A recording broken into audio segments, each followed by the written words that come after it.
Our guest this week on Personally Speaking is country music superstar, singer-songwriter Martina McBride. Stay with us.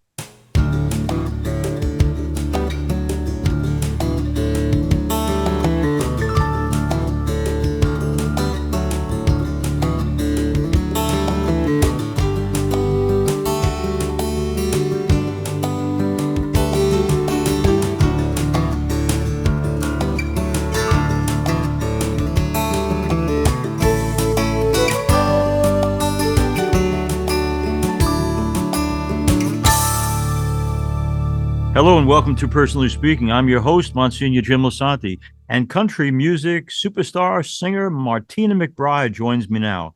Martina has sold over 23 million albums, which includes 20 top 10 singles and 6 number one hits.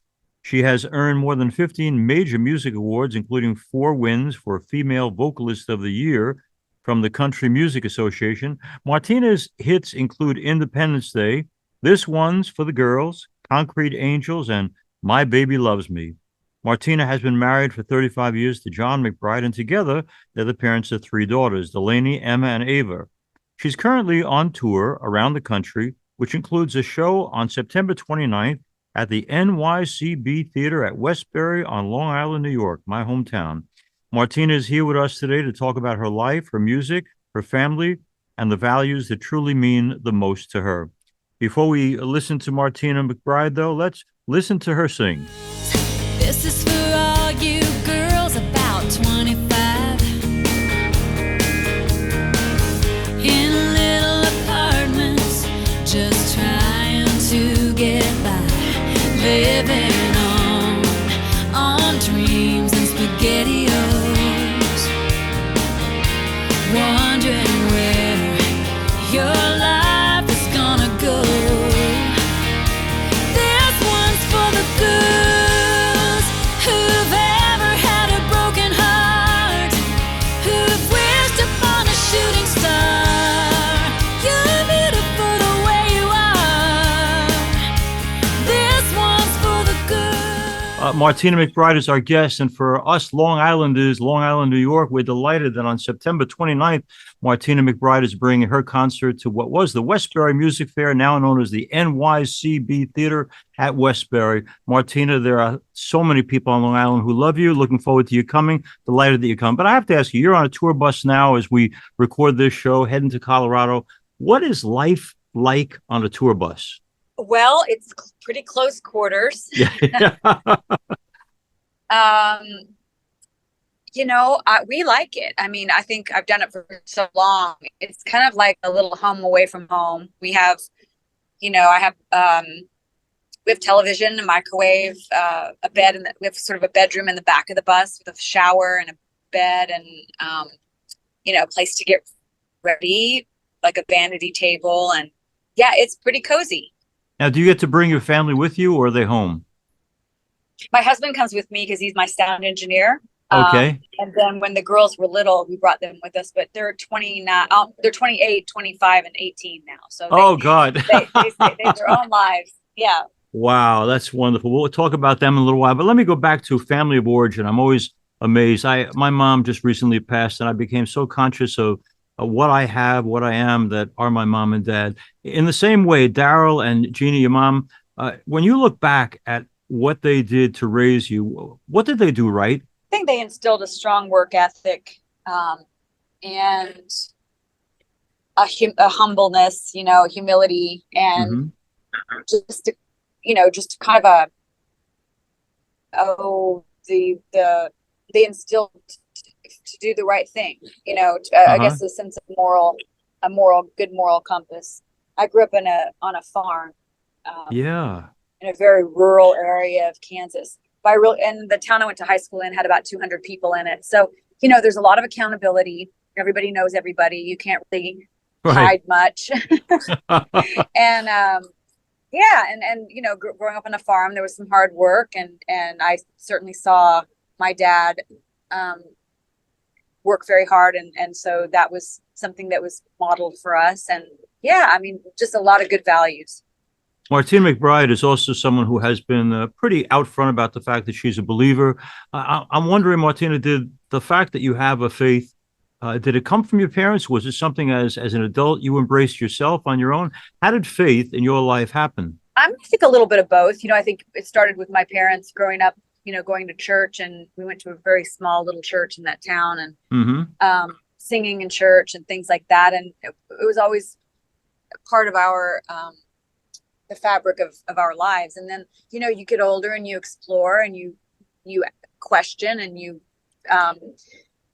get answers, and you find your own sort of connection to it, which makes it all the more deep and valid. Yeah. I want to know too, if you could share with me and with our listeners and viewers, as a Catholic priest, I get to do tons of weddings, and I always am intrigued by how anybody comes to get married. It's such an incredible leap of faith. I mean, you date the person for a while, but you're saying yes to it forever. You don't know. When you met John, what was it about him that made you say, I think I can build a lasting life with this guy? Well, he was very hardworking. He's very funny. And, we grew up with the same value system. I mean, his parents had been married, his whole life, and same with my parents and family. We both have siblings that we're really close to, and, dinners around the table, and just sort of a Midwestern, very similar upbringing, even though he grew up in a city and I grew up in the country. But so, yeah, I think I just recognized someone that I thought I could grow with. And work with. I mean, it's an amazing thing to see a husband and wife who are as close as you are on a daily basis. And I laughed to myself when you said that he was your sound guy. How many husbands would love to have control over their wife's sound, Yeah. Now, Exactly. let me ask you, because there is this great divide in our country. Sometimes they talk about the East Coast and West Coast and the flyover country. When your roots are Kansas, you kind of have a perspective, I would think, on the value of people on both coasts and everybody in the middle, don't you? Of course. Yeah. Yeah. I mean, and touring all over the country, I've been in every state and in, overseas. So I've really experienced a lot of different people and places, and I'm very lucky that I get to do that. When you talked before about being on the tour bus, and you just said going to every state, which is remarkable to me.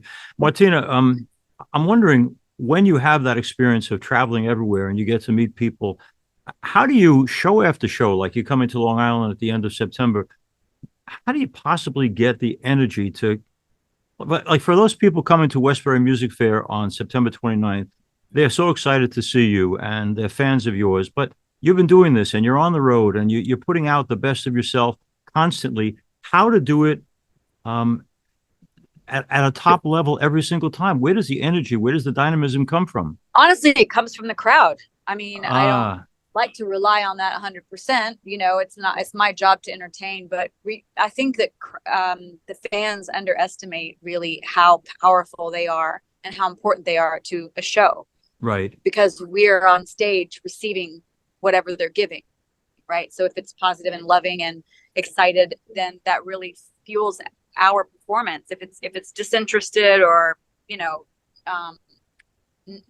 not connected, then that's reflected, unfortunately, as well. But it really is this sort of sense of love that we get from them, and an energy that really translates. And what the best part about performing live is there is a connection with the audience. So it's not just about me singing songs at people. I'm singing songs with people, and we are giving back and forth this kind of energy that's really like nothing else. Right. Martina McBride is our guest. Martina is, as I mentioned in the introduction, is this incredibly talented singer and interpreter of music. But Martina, people may or may not know that you're not just an interpreter of music, you're also a songwriter. I guess I've always been amazed, because I love music so much. Where does inspiration come from? It can come from all different kinds of places. It can come from a conversation you have with someone. It can come from a piece of a conversation you overhear. It can come from a book, come from a movie. It can come from nature. It can come from experience, either your own or someone else's. It can come from your imagination. I mean, it can come, not that it always comes easy. I'm not saying that it's not easy. But it is one of those things that when it strikes, it's it's fun. You know, it's fun to create something. Martina McBride, for those who have seen her in action, has great dynamism, great energy. She's a beautiful woman, but I got to ask you this age-related question, Martina. I was 30 yesterday, and that was suddenly 30 years ago. It goes very quickly. The whole process of aging, if we're lucky enough to be alive, we're aging. It's just part of life. But, we live in this culture that so celebrates youth and looking young. And how have you put perspective on the necessary process of all of us getting older and not letting it bother us? Well, I don't think it's necessarily easy. I don't think that it's an easy thing. I think that you have to kind of work at it. And, especially in an entertainment field, whether it's acting, music, there is a lot of, I don't know, priority is the right word, put on youth. And, it's interesting. I always thought it's so interesting. You finally get to the place where you can really contribute wisdom and experience. And it's like, that's the time when people kind of, you age out of certain professions or certain things. But it's just it's just a fact of life, right? Whether you're, Right. I said the entertainment industry, but whether you're an accountant or a lawyer or a doctor or a singer, there comes a time when you've had your time, kind of, and our society does kind of push people out sometimes before it's time. Yeah, no doubt about that. In fact, once in a while I hear from people, hey, there's a new young priest who just came to town. I want to tell them, hey, the old one's looking pretty good too, So relax about that. Now, let me ask you this too, because I'm fascinated. Anyone going online to read about you is going to read about so many levels of success that you've had, and so many really amazing moments of being accepted by people, embraced by people for your music and talent. But there's no one in the arts field who doesn't go through a period of going after something where it didn't happen. If people read some of the struggles you went through early on in trying to find your success, they'd realize that there's been struggles for you too. Not just the happy moments when things go right, which is easy to accept, but how does Martina McBride handle the disappointment when I really knew I was perfect for something and it doesn't happen? Yeah, well, you have to just have faith that there is a plan, that God has a plan, and that, the old saying, when one door closes, another one opens. And Right.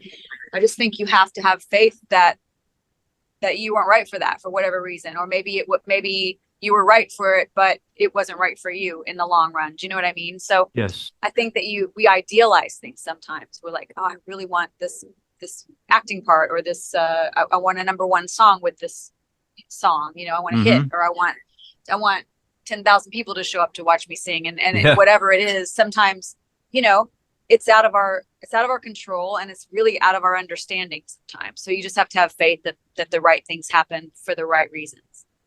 Now, let me ask you too. A lot of people may or may not know this about you, but you've been an advocate for and actually done charitable work for trying to put an end to domestic violence. First of all, where did the interest in you come from to be person who said, we got to stop this stuff? It doesn't belong in our culture.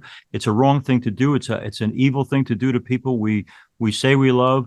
Where did the interest come in fighting domestic violence? And I guess the larger question, how successful are we as a culture, as a country, in making sure that this stuff stops? Well, the interest came, I recorded a song called Independence Day in 1994. And it just really awakened an awareness in me. Like I said, growing up in that small town, while I said we didn't have many secrets, it's also a fact that nobody talked about domestic violence. And, statistically, it was probably happening. So I just wasn't really that aware of how widespread of an issue it was. And when I recorded Independence Day, I really just started paying attention, and it awakened this kind of fire in me to want to do something to make a difference. Because I just thought of, I have a soft spot for women and children in particular. And so, so I got involved with some organizations and tried to lend my voice to make a difference. And, I think, as far as have we made progress, I mean, I'd like to think we've made progress. I think the awareness of it has grown. I mean, they wouldn't. There were a lot of stations that would not even play Independence Day on the radio at the time it came out because it was too, So I think we've made progress with awareness. I think that there's a lot of help. There's hotlines and anonymous tip lines and things where people can get help in their shelters, but it's really still very difficult. And I think that it's hard to understand the complexities of what is going on in an abusive relationship and on both sides, really. So I don't know that it's something that's ever going to go away because, as you said, it's evil. And obviously our world is made up of good and evil. And so I'm not sure that it's ever going to go away. But all we can do is try to, keep raising money, keep raising awareness, and keep, for me, singing my song every night, hoping someone in the audience, can hear it and use it for strength. Martina McBride is our guest. She's coming to Long Island, September 29th. Martina, oddly enough, as we're talking about domestic violence, I was doing counseling earlier today and talking to a husband whose wife is ready to split. But he admits to kind of pushing her around, but he said, he didn't mean anything bad by it. You have an opportunity all the time, but even right now while we talk, when men think that some stuff is okay, that as a person, as a woman, as a human being is not okay, what do you say to men to wake up their sense of responsibility for? We talk about domestic violence. It wouldn't happen if guys wouldn't be a part of it. So what should we be telling, especially a lot of parents and grandparents listen to a program like this? What do we say to our sons and grandsons about what's acceptable and unacceptable behavior? I think it comes down to, we have to get gender out of it. And what I mean by that is it's just about human beings, right? So it's not about how a man treats a woman, it's like, you wouldn't want that to happen to you. So it's like do unto others, that kind of thing. So it's kind of, it seems like such common sense, right? For you and me, but it's really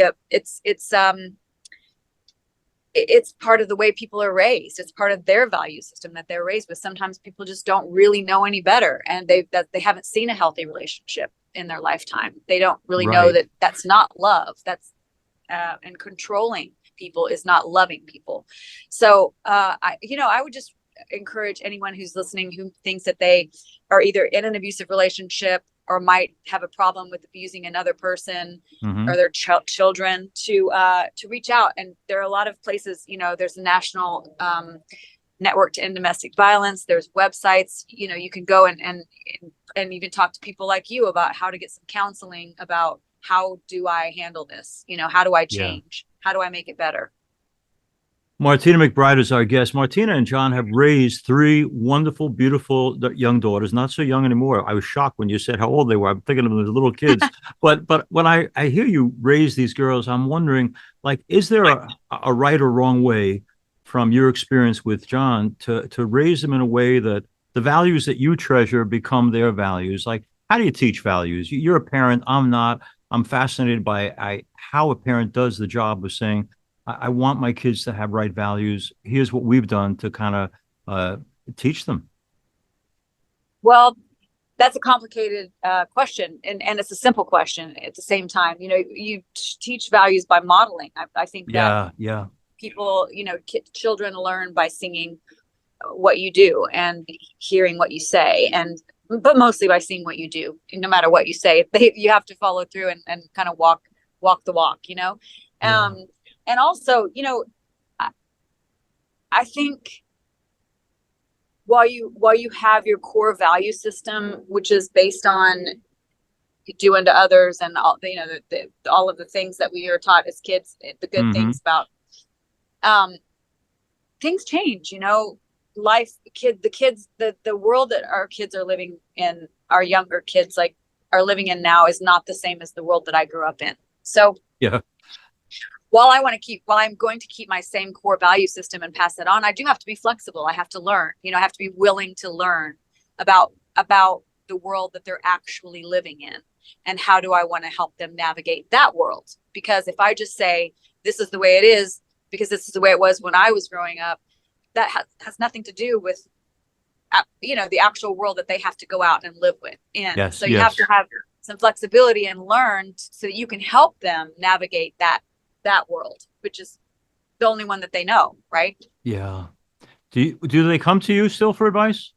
Oh yeah, absolutely. Thankfully, yes. And you know what? I go to them for advice. That's It's a great. beautiful thing. It's Yeah, it great when your is. kids are adults and you can really get to know them as people, and you know, we're a strong family unit. We're there for each other. So it's really beautiful. Martina, in reading about you, one of the things that struck me was it's admitted that you had this huge career and then along come these babies, and that you made a conscious choice to cut back on the amount of tours you took and public performances because you wanted to be home for the girls. That had to have cost you a bit. No regrets on that? No, I don't have any regrets on that, because when it comes down to money or fame Mm-hmm. versus people, you know, like your little people, like you're not just have, you don't just have kids, you're raising people. You know, by being on the road were good experiences for them. They're very adaptable. They love to be around people and travel and go places, and but also, you know, them having a quote unquote normal life where they could have their friends and they could have their Mm-hmm. friends over, and they could have school every day, and extracurricular activities, and be part of a group and a community, was important to give them that too. There was a great actress named Katharine Hepburn. In her autobiography, she explained why she never had children because she said, "I want success so much, and she said, I admit I'm a selfish person, and children demand so much," which is one of the questions I wanted to ask you. That every weekend, Martina, when I'm baptizing babies, I say to the parents, and I mean this, that I think the highest love